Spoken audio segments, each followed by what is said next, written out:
Decía yo que Jesús Trillo cerraba mesa, Jesús, bienvenido, pero no. El que cierra mesa es Pablo Sigris. Muy buenas noches, ¿cómo estás? Buenas noches, Javier. ¿Por qué? Por lo siguiente, pues porque la Fundación Jérôme Lejeune ha abierto algo absolutamente único en España. Y me parece que, salvo la propia Fundación Lejeune en París, único en Europa también. Y que, bueno, toda la gente que vive con pacientes, por ejemplo, con síndrome de Down, pero no solo síndrome de Down, estaba esperando. Que es un centro donde poder ir. Un centro que lo abarque, digamos, integral, para entendernos, ¿no? Y esto es lo que vosotros habéis sacado y me ha parecido una noticia interesantísima porque cubre un hueco que todas las familias que tienen, por ejemplo, insisto, un niño con síndrome, un niño, un adolescente o un mayor, que con síndrome de Down estaba efectivamente echando en falta. Efectivamente, la verdad es que nosotros estamos muy contentos de haber podido ver la consulta de Jérôme Lejeune en Madrid. Y es verdad que las personas que están empezando a venir se están dando cuenta que es un modelo de acompañamiento muy integral para la persona con discapacidad y para la familia que, bueno, pues desgraciadamente no teníamos, pero ahora ya tenemos en Madrid, así que... Por hacer un poco el linaje del asunto, usted sabe que Jérôme Lejeune es el genetista francés que descubre el origen genético de la trisomía 21, es decir, el síndrome de Down. Hasta entonces la gente tenía ideas de lo más extravagantes sobre la razón por la que había personas con síndrome de Down. El trabajo científico de Jérôme Lejeune, que es una persona muy importante en la historia de la Iglesia, por cierto, pero fundamentalmente es un científico, ¿verdad?, termina plasmándose en una fundación dedicada en principio a la investigación y además al cuidado de los pacientes, y gracias al trabajo de la Fundación Lejeune y de investigaciones asociadas y tal, empiezan a descubrirse muchísimas cosas acerca de los niños, fundamentalmente niños, que luego crecen, claro, con algún tipo de herencia genética que le hace ser eso que antes se llamaba no normal, ¿no? Discapacitados. Bien. Y es impresionante lo que se ha avanzado en unos años. Avances que en general al sistema médico, en España, por ejemplo, no han llegado. No han llegado. Vosotros habéis hecho que lleguen con este centro. En realidad, lo prodigioso del asunto es que ahora hay un sitio donde todo lo que se sabe y lo último que se sabe está. Y está con sus profesionales que lo van a aplicar a las personas. Eso es. O sea, en España debe decirse que hay buenos profesionales en el entorno médico y, bueno, por ejemplo, en relación con la trisomía 21, con el síndrome de Down, hay algunos que son muy buenos y que acompañan muy bien. La diferencia frente a la consulta que acabamos de abrir en Madrid, ¿no?, la consulta Lejeune, es que realmente no hay un acompañamiento tan agregado, digamos, ¿no?, y tan integrado, ¿no?, que siga de una manera tan global la calidad de vida de la persona con discapacidad intelectual, que eso nos permite anticipar la aparición de cualquier patología asociada, porque lo que tienen las discapacidades de origen genético es que la anomalía genética está en todas las células del cuerpo y eso hace que, bueno, pues que haya mayor y menor prevalencia de determinadas enfermedades. Entonces es muy importante conocer bien eso para poder anticipar. Es decir, que en vuestro centro vosotros lo que vais a hacer es poder abordar al mismo tiempo todo. O sea, ya no llevate al niño al cardiólogo, que sé que es buenísimo, y efectivamente lo son, pero claro, es que hay muchas teclas al mismo tiempo. Eso es, a nivel de diagnóstico. Luego el tratamiento ya se podrá hacer en otros centros, ¿no? Ya cuando, pues, si en un momento hay una cardiopatía o lo que sea, bueno, pues ya para eso hay que ir al hospital correspondiente. Ahora, lo que es verdad que a nivel de anticipación, detección precoz, prevención, ¿Y de es qué muy es lo que le importante. tengo que mirar al niño? Efectivamente. ¿Y qué prueba necesita en esta edad? Porque claro, hay una mayor prevalencia, pues yo qué sé, de microapneas del sueño, por ejemplo, ¿no? Y es muy importante entender bien eso para poder garantizar una buena calidad de vida, que además en estas personas es muy crítica, porque una mala calidad de vida puede provocar un mayor deterioro cognitivo, una menor autonomía y, bueno, pues al final el daño para la persona es mucho mayor, con lo cual un seguimiento tan integral es muy bueno. Sus pacientes son solo niños con síndrome de Down. Niños, adultos, ancianos, ¿no? Al final es personas con discapacidad intelectual de base genética, no solo síndrome de Down. A nosotros no nos gusta hablar de síndrome de Down, preferimos hablar de trisomía 21, que de alguna manera es el término más preciso a nivel científico, porque el síndrome se manifiesta de una manera como más original en cada uno, pero no solo trisomía 21, hay muchísimas, hay más de 250 síndromes genéticos que cursan con discapacidad intelectual, digamos, descritos, y a nivel científico, o sea, la genética está en pañales, se están descubriendo distintos síndromes, pues casi no diría cada día. ¿Conocen ustedes las estadísticas de cuántos niños con algún tipo de discapacidad de esta naturaleza, congénita o genética, nacieron en España este año pasado? No se conocen las estadísticas porque no existen esas estadísticas. No hay un censo de personas con discapacidad intelectual en España. Hay datos del INE que se van actualizando, pero los últimos ya están muy desfasados. Lo que sí hay son estimaciones. Las estimaciones más afinadas son las que hacen las propias asociaciones del ámbito de la discapacidad. Y bueno, la realidad es que da la sensación de que, vamos, no da la sensación, la evidencia parece que el aborto es la opción mayoritariamente elegida en el ámbito de la discapacidad. Y eso a nosotros además nos alerta de que no hay una real inclusión de las personas con discapacidad, ¿no? Porque se estima que el aborto se da en más del 95% de los casos en los que hay un diagnóstico prenatal de trisomía 21. ¿Cómo se puede hablar de inclusión con esos datos? Hay mucho que hacer en la inclusión, porque efectivamente no hay inclusión, no tenemos un conocimiento justo, digamos, de lo que es la discapacidad intelectual y muchas veces, bueno, pues el diagnóstico no se hace de la manera correcta porque los profesionales que lo hacen o no conocen la patología de la que están hablando en profundidad y desde luego no a nivel social, porque no ven personas con esas patologías, o bueno, están más preocupados, digamos, de una eventual demanda, por ejemplo, que de dar un diagnóstico, bueno, pues más justo y más veraz. Ustedes desde su centro van a enviar, sin duda, un grito a la sociedad explicándoles que eso que están haciendo con los discapacitados en el vientre de sus madres no es correcto y que hay alternativas tan positivas y tan prácticas como la suya, ¿no? Efectivamente, porque la calidad de vida de las personas con discapacidad intelectual puede ser elevadísima y los niveles de autonomía que llegan a alcanzar son altísimos, que evidentemente eso aunque no lo fueran, no es un motivo para no permitirles nacer, ¿no?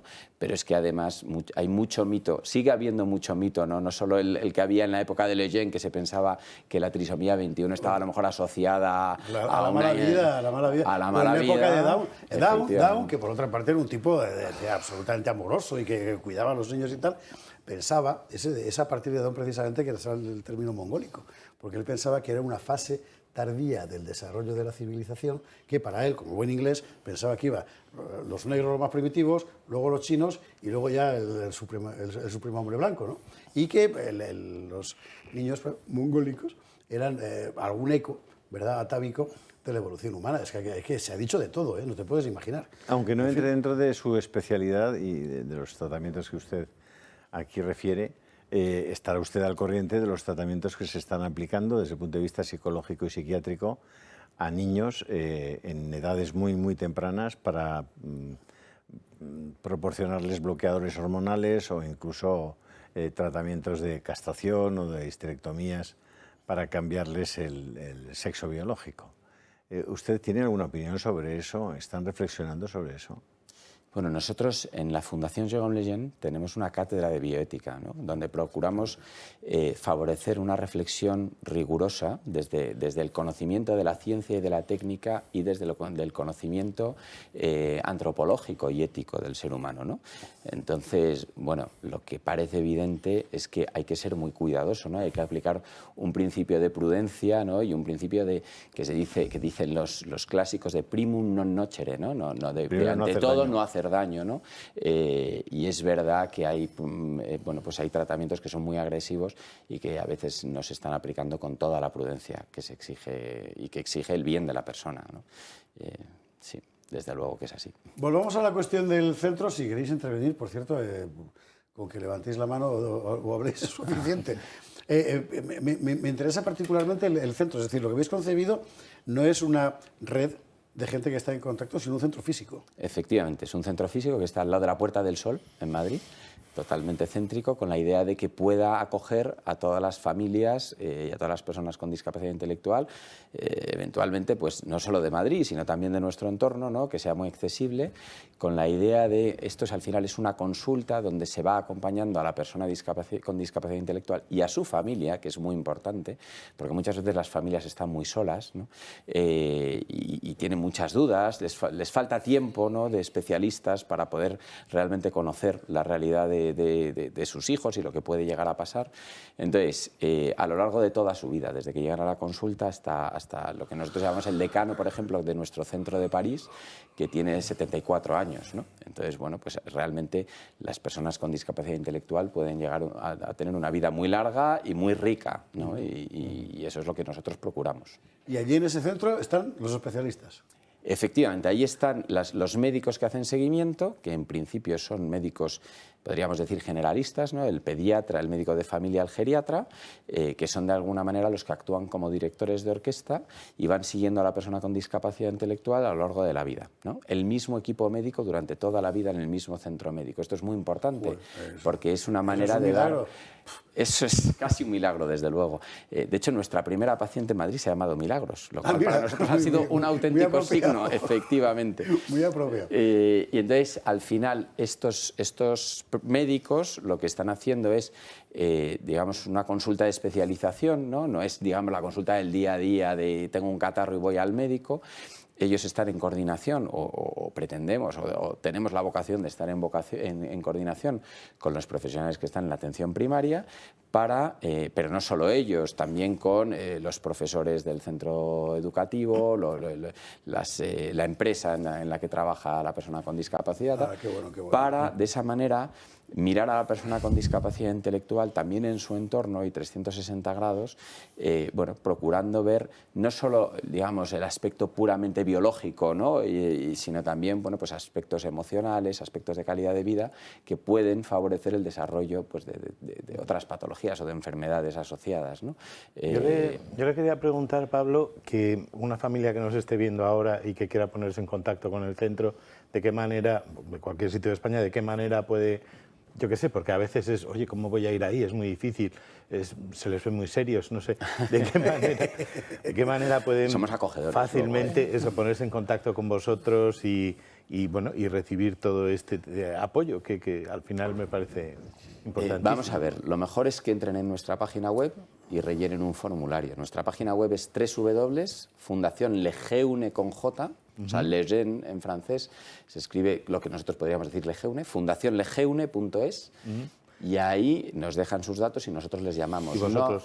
No se da una cita automáticamente porque queremos hablar con la familia antes de que venga, queremos que nos envíe por adelantado todos los informes médicos, todo el historial que pueda tener, para nosotros no estudiarlos delante del paciente y de la familia, sino tenerlos estudiados con anterioridad. O sea, que la atención empieza incluso antes de Ahí que... tienen los datos recuperados rápidamente por nuestro maravilloso equipo de realización, fundacionlejeune.es, fundacionlejeune.es, y entre y a ver usted el despliegue, porque la web es preciosa, por otra parte. ¿Tenéis acuerdos con aseguradoras o con la Seguridad Social o algo así o no? Bueno, todavía no. Nosotros hemos empezado la consulta el 20 de febrero, con lo cual realmente estamos muy empezando. Lo hemos presentado en la Consejería de Sanidad, porque nuestro centro de París está concertado con la Seguridad Social. Es verdad que el sistema de ahí es distinto, hay cheque sanitario, efectivamente. Pero bueno, estamos dentro del sistema allí y tenemos esa experiencia. Nosotros en París llevamos tratados más de 12.000 pacientes, ¿no? Aquí esperamos estar dentro, pero todavía no lo estamos, y lo mismo con las aseguradoras. Es decir, que ahora mismo es, digamos, privado totalmente, ¿no? Pero no es un problema el tema económico. O sea, nuestro centro es absolutamente inclusivo, tenemos ayudas para todo tipo de familias. O sea, lo que queremos es que puedan venir. Somos una fundación y nos mueve el interés general. No es un problema que a nadie le pare la cuestión económica, porque no es en absoluto un problema.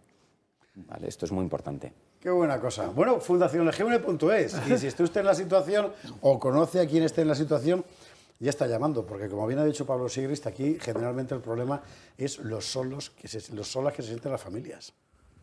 Claro, entonces tener la oportunidad de un sitio al que vas y te lo van a atender, eso de los 360 grados, que mira que siempre me ha fastidiado decirlo, pero en este caso es literalmente verdad. Es verdad, decir, todos los aspectos de la vida, ¿verdad?, del paciente, me parece una idea sencillamente maravillosa. El 21 de marzo tenéis, si no me equivoco, la inauguración formal del centro, y allí nos veremos, ¿eh? Muy bien, serás bienvenido. Pablo, muchísimas gracias. fundacionlejeune.es, mire usted, qué novedades. Que en España hay gente haciendo cosas muy interesantes, hombre. Por ejemplo, esta. La primera vez que alguien hace algo así en España. Bueno, porque esta experiencia realmente es de la Fundación Lejeune, con lo cual... Es también la primera pero vez hay que mucha alguien gente hace algo haciendo cosas parecido en muy Francia, buenas. por otra parte. Sí, ¿verdad? total. En fin, ahí estamos. Pablo, mil gracias. Muchas gracias.